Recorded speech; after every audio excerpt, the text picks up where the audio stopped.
Okay, good afternoon, students. So let's actually start with today's class, and where we actually talk of Unit 3, which is where we talk of strategy formulation and strategy formulation, where this is basically where we talk of the entire portions that will be covered up here. Okay, so let's start with the first topic, which is where we talk of situation analysis and business strategy. Right. So this is a case that is there. You can read it. So, what is situation analysis? That's the first thing. In order to know what situation analysis is, we first need to know what is strategy formulation, where we know it's the development of the company's vision, objectives, policies, right? That is called strategy formulation, which is also known as strategy planning. We have learned this in our earlier chapters. Okay, so what from there we come up with what is known as situation analysis. Now, what is situation analysis? Situation analysis is the process of finding a strategic fit, right, between the external opportunities and the internal strengths, while working around the external and internal weaknesses. So there has to be a balance between external opportunities and internal strengths on one hand, and the external and internal weaknesses on the other hand. So how to work on with that? That is called a situation analysis, right? And we how do we work on this? We do it with the help of what is known as SWOT analysis. So what does SWOT stand for? We know strengths, weakness, opportunities, and threats. What is the purpose of SWOT? You need to know, right? So, what is the purpose? It helps in identifying a company's distinct competencies, the particular capabilities and resources. So, strategy, when we say strategy, we are talking of opportunity or capacity, right? Strategy is equal to opportunity or capacity. An opportunity has no real value as such until and unless the company has the capacity to take advantage of that opportunity. Okay, so there are certain limitations on SWOT analysis. That is, it's generally a lengthy list, often carrying no weights to reflect the priorities, which is more important. There are usage of some ambiguous words or phrases. Sometimes it's very confusing also, because as sometimes the same factor can be a strength as well as weakness, and there is also failure to verify opinions with data. There's a problem up there. Why? Because it requires only single analysis and provides no linkage to the strategic implementation. Okay, so what do we when we look into the SWOT analysis, we need to find a proprietor's niche, which is the most important thing, right? So we're looking into strengths, weakness, opportunities, threat. We have to match. All the weaknesses has to be transformed to strengths. All the threats has to be transformed to opportunities, and it has to be matched. The strength has to match the opportunities. So how do we find the niche?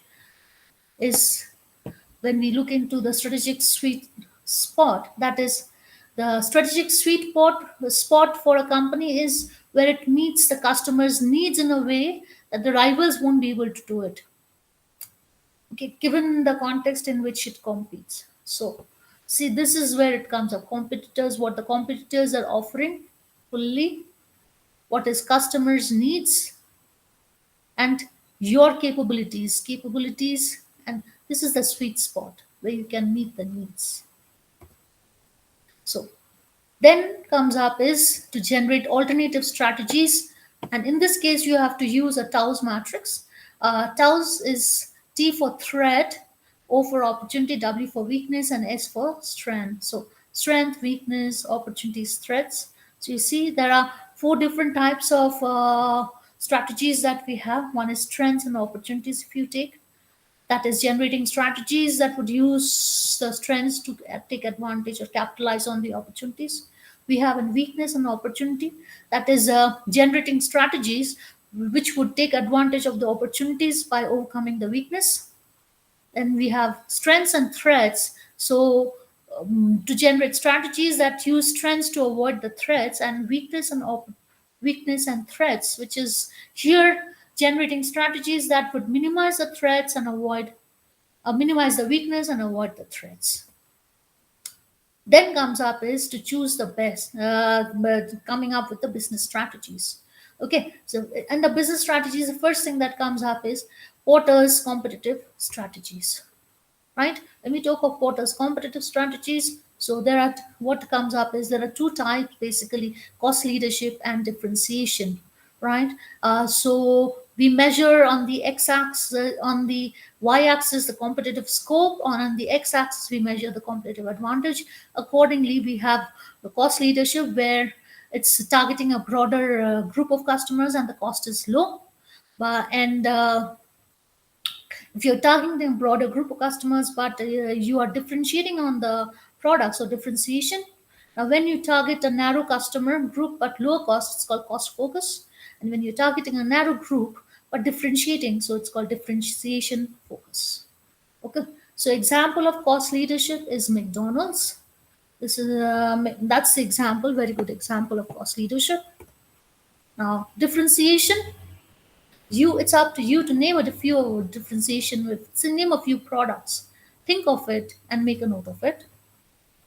Cost focus, think of it. Focus is focus on reducing cost everywhere, think which name some products. Differentiation focus, that's value, think of it. What are these? Name some of these products. Okay, so the risk of competitive synergies. So risk of cost leadership means what? Cost leadership, the main thing is it cannot be sustained when competitors are able to imitate technology changes quite fast, and there are other bases for cost leadership erodes. So proximity in differentiation is lost. Cost focuses achieve even lower cost in segments. Risk of differentiation. Differentiation cannot be sustained where competitors imitate, basis of differentiation become less important to buyers, cost proximity is lost, and differentiation focuses achieve even greater differentiation in segments. The risk of focus strategy is can be imitated. The target segment becomes structurally unattractive, so the structure erodes, demand disappears. Broadly targeted competitors, they overwhelm the segment. The segment's differences from the other segments, they narrow down. Advantages of a broad line increase, new focuses come up. So next topic that we have is industry structure and competitive strategy. So the first thing is fragmented industry, right? We know that earlier we've discussed that it's where we have many small and medium-sized companies who compete for relatively small shares of the total market. So what is the in fragmented industry, what is the stage of product life cycle? At what stage? It's basically they're at the early stages of product life cycle. What strategy would suit best for them? Focusing on particular group of customers.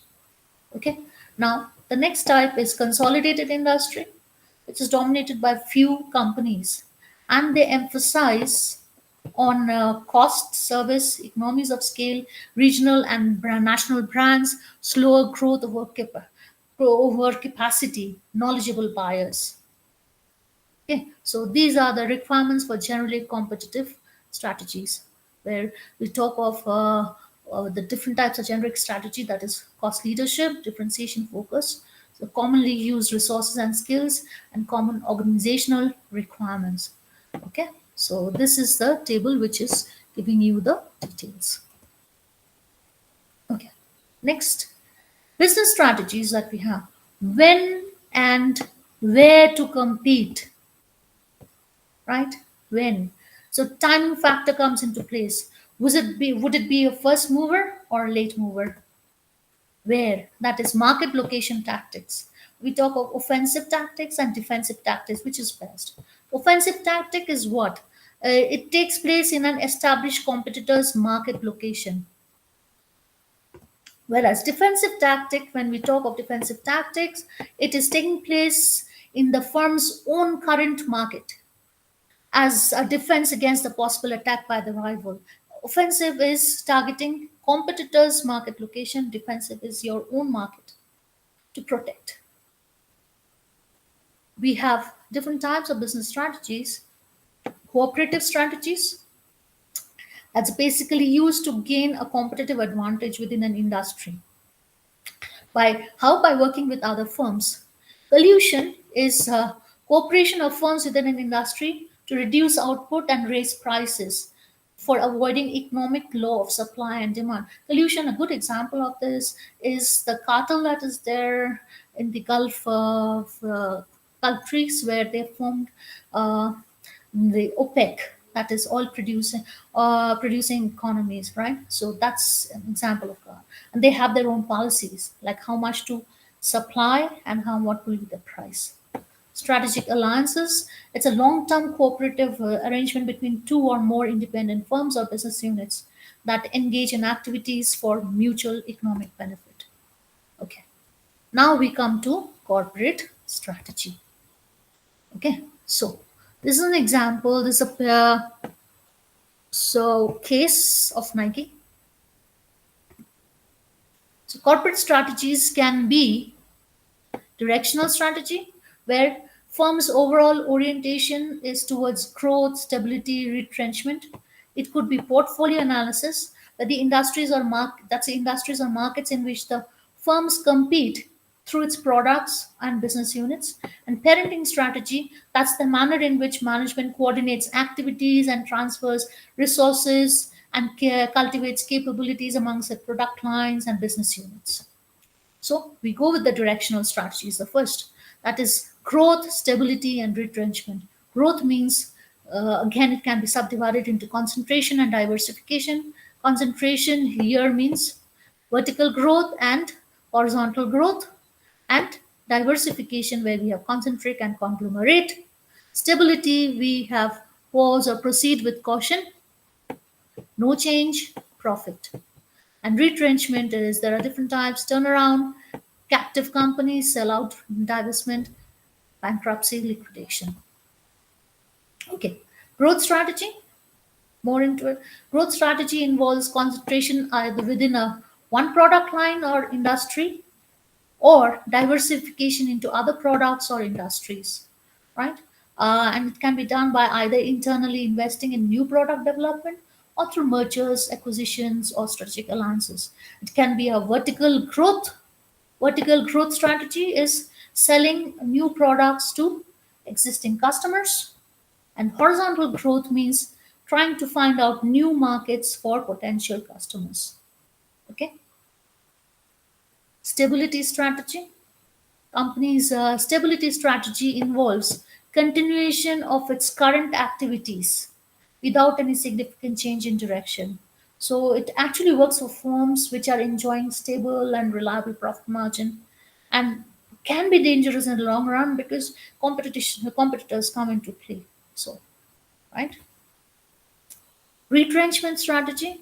Retrenchment strategy is where companies that works well for companies which would like to reduce the cost, cut back on existing products, reduce the workforce to consolidate their resources and come back when market becomes more favorable. Next type of corporate strategy that we have is portfolio strategy, where companies with multiple product lines or business units must also ask themselves how these products or business units should be managed to boost the overall performance of the company. So, how much of the money and time should they spend on their best products? Business units, how much of time and money should they spend on developing new products, most of which will never be successful? So, portfolio, in order to do portfolio analysis, there are two types of techniques. One is BCG matrix and other is G business screen. BCG matrix or BCG technique, BCG stands for Boston Consulting Group. growth share matrix. And here in this, each of the product lines are plotted on a matrix according to growth rate in the industry and relative market share. See, that's how it's business growth rate and relative market share. Accordingly, it's there. So there are four types: uh, question mark, star, cash cows, and dogs. So these are the four types of businesses that we have, right? Okay. So what basically happens is initially small projects which are there is there's nobody knows when you start a project. It is initially at the question mark level, and nobody knows what will be the future. It can fail and become dog, that is failure, or it can success and come up to stars. That is stars is where it achieves success, right? It grows. Stars at some point of time, these projects they start becoming matured and then they become cash cows, where less investment needed give more returns. They once they reach the level of maturity, at some point when they start becoming obsolete, so they will be phasing out, so they become dogs, right? And the money generated from cash cows can also be used to finance these new projects, so that they become stars at some point and cash cows. Okay, so in the video you can actually see what are the like how to construct BCG model. What does BCG model help us with, right? G business screen. G business screen. It's G means General Electric, with the assistance of the McKinsey and the company consulting firm. The G business screen was developed, which includes 9 cells based on long-term industry attractiveness and business strength competitive position. This is how it looks like. Okay, these are the 9. So. Which portfolio analysis technique do you think is better and why? And what complications do you see in either of the techniques? This is for you to tell. You need to note down. Next type of corporate strategy is corporate parenting, where the companies use their resources and capabilities to build units and generate synergies across business units. Okay, building units and developing synergy across these units. So companies actually identify their core competencies. Core competencies are identified from the business units, develop strategies to create value for the relationship between the company and the unit, right? So, and it views corporation in terms of resources and capabilities that can be used to building business units as well as creating synergies across these units. There are 3 steps which are involved in developing corporate parenting strategy. First is to estimate each business unit in terms of the strategic factors. Then to examine each business units in terms of areas in which their performance can be improved, and analyze. Thirdly, analyze how well the parent corporation fits with this the business unit that we have. Okay. So, corporate strategies. Now, we have studied, there are 3 types, as we said: directional, portfolio, and parenting. The main difference is the way they are applied by the organizational leaders to make effective changes. A directional strategy is used to measure level of advancement. Portfolio strategy is used to choose the best project. Parenting strategy is used by parents to raise intelligent, disciplined children, that's business units. Next type of strategy is functional strategy and strategic choice. Functional strategy, so you can actually study this Kellogg's case, is there in your textbook. So, when first thing is obviously developing the business level strategy and corporate strategies, then management has to develop and implement functional strategies, right? So what is it? It's the approach a functional area takes to achieve corporate and business units objectives and strategies by maximizing the resource productivity, right? So yes, so what are the different types of functional strategies that we have? It's various departments, they have their own strategies now coming up. So corporate strategies are at the top for the overall organization, and then the functional strategy comes up. Each department takes up their strategies to coordinate with the corporate strategy. Marketing, finance, R&D, operations, purchasing, HR, information technology. Let's go into details. Marketing strategies. So talking of pricing, selling, distribution, right? So it helps to capture a larger market. Developing new products, product development. Here what we have is this. All this comes under market development strategy. And the other type of strategy that is there in marketing strategy is product development strategy, which provides the ability to develop new products for existing markets, develop new products for the developing new products for the existing markets also. Okay. Then comes up is financial strategy. It's basically talking of how to acquire funds to meet the organization's current and future needs, and to record, monitor, and control the financial results of an organization's operations. Right. Here it talks of to manage how to manage dividends, M&A structuring, and sales of company patents. R&D, which is dealing with product and process innovation and improvement, right? So what are the you need to have technology, or there can be technological leader when you look into the R&D strategy, where who are the pioneers of innovation, technological follower, where a company imitates the products of their competitors, and open innovation, the uses of alliances and connections with different organizations, corporate, government, academic labs, consumers, to develop new products and processes. So depending on the type of R&D strategy that the organization wants to follow, and looking into the present situation, and then that can give them the success.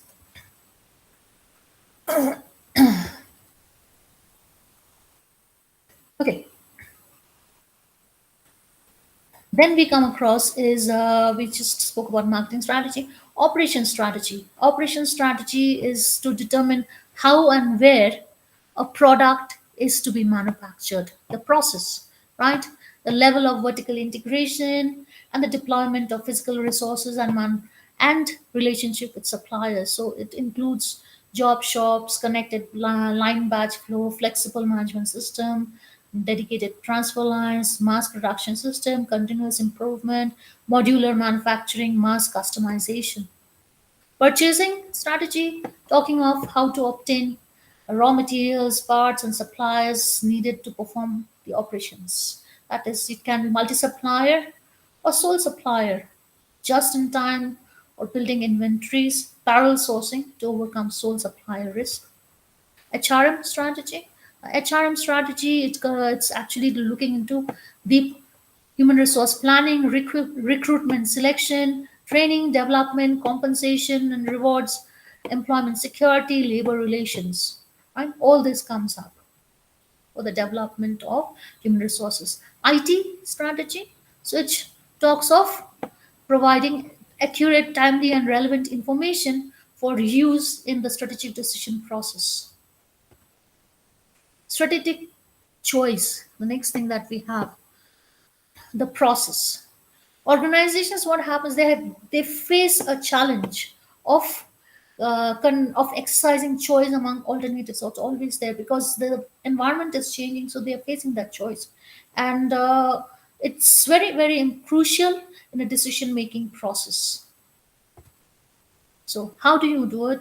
First, looking into focusing on the strategic alternatives that is there, and then analyzing all the alternatives, evaluate, and then choose from the strategic alternatives which is the best that would be there.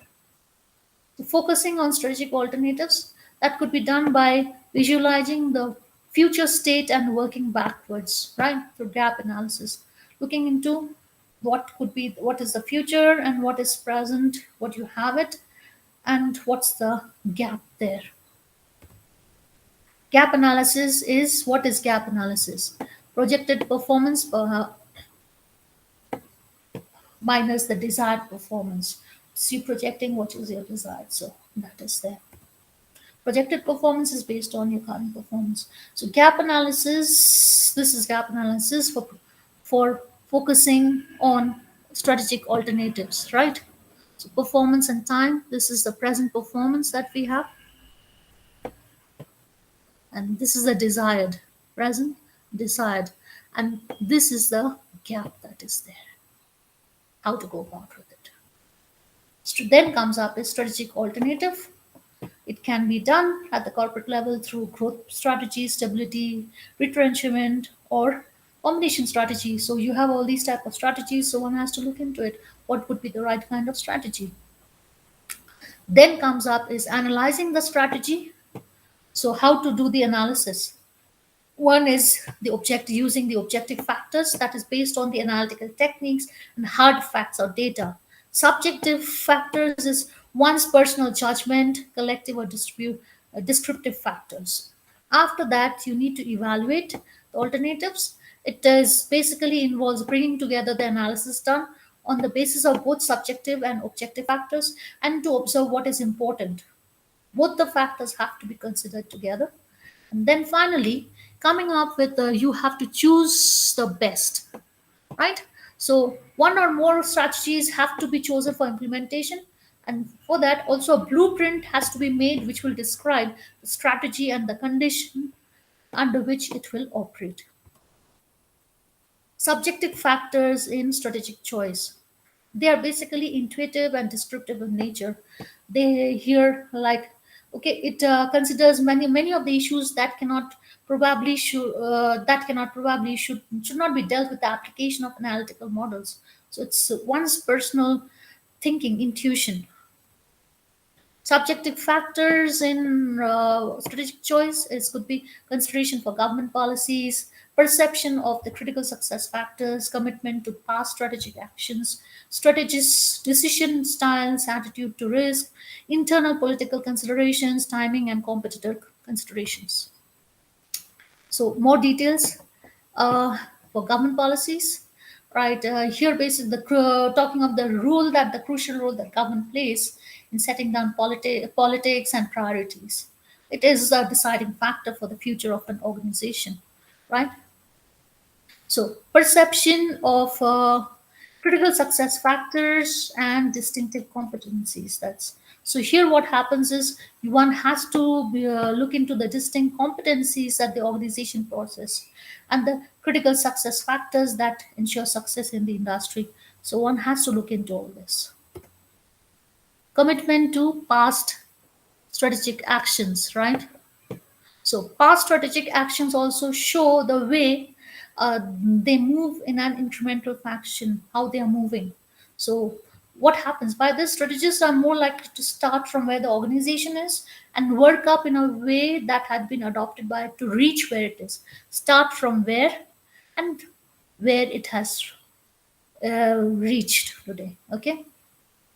Decision styles of strategists and attitude to risk. It's important because the style adopted by strategists, especially the CEO, and that attitude towards risk is also important.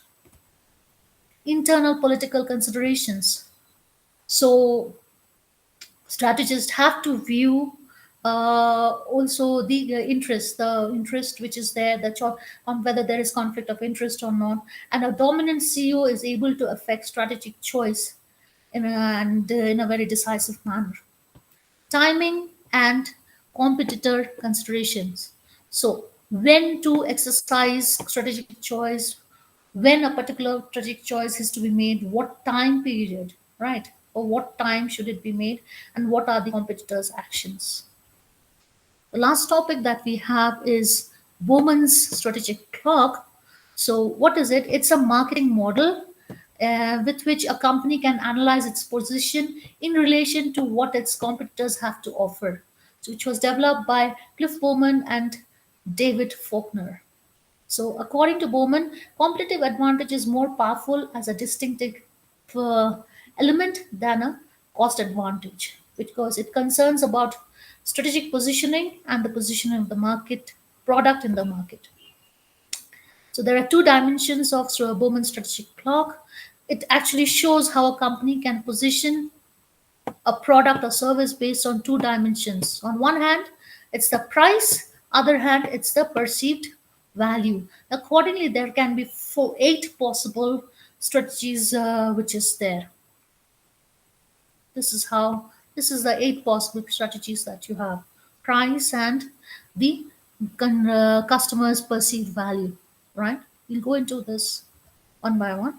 So start first comes up is position one, low price and low added value, which is not the most competitive position. The product or service here is not differentiated, and the customers have perceived very low value. Price is also low, right? And actually keeping the price low is the only competitive method the company can use to compete with other suppliers. Second position, that is price, low price, where companies produce large quantities and these products are valued. Products can be sold at a low price, which leads to low profit margins on individual products. And the high volume of output can still generate profits up here. Third position is hybrid. So where it's a position which involves companies which use product differentiation. So they are highly valued, and companies focus on low price. So customer is convinced that there is a good value added, which generally benefits them. Fourth position is differentiation, where they use differentiation strategy. As a That's the best strategy that can be used at this position. So because it's talking of the possible quality at an average price, right? And the companies wish to offer their customers the highest level of perceived added value. So they focus not only on product quality but also on the branding. So emphasizing on the brand that helps in retaining their customers. Fifth position is focus differentiation, which is concerned in this of luxury and exclusive brand focus. So high quality, high price, targeted segmentation, promotion, distribution, leading to higher profit margins. Sixth is risky high margins. Here, it's basically the companies are charging high prices for products of which the customers perceive value is their customers feel the value is mediocre. They're charging high price. There is a risk here, and this position can fail, right? Okay. Monopoly pricing, seventh position. That's where they enjoy the monopoly in the market. They're the only business which is offering the product. So what happens? They do not have to fear of competition. They can determine the price, right? And the only choice with regards to customers is whether they want to buy it or not. So the basic customers are basically dependent on the products and they will go for it. And the last one is loss of market share. So this is not a very enviable position for any company. Why? Because the company is not able to offer a product or service that the customers value. And also the price is high, quite high, and so the customers stay away. Often customers in this segment they opt for a standard price for their products, right?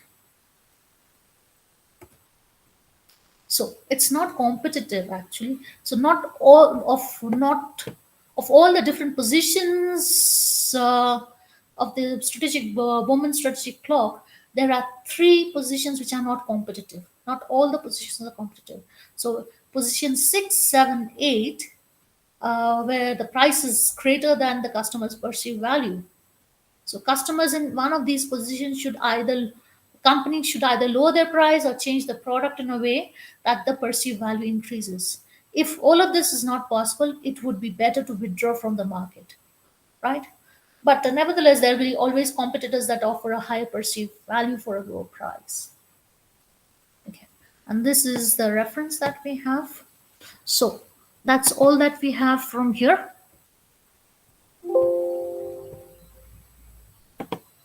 So, if you have any further questions, please let me know in class. Otherwise, that's all that we have in this unit for you.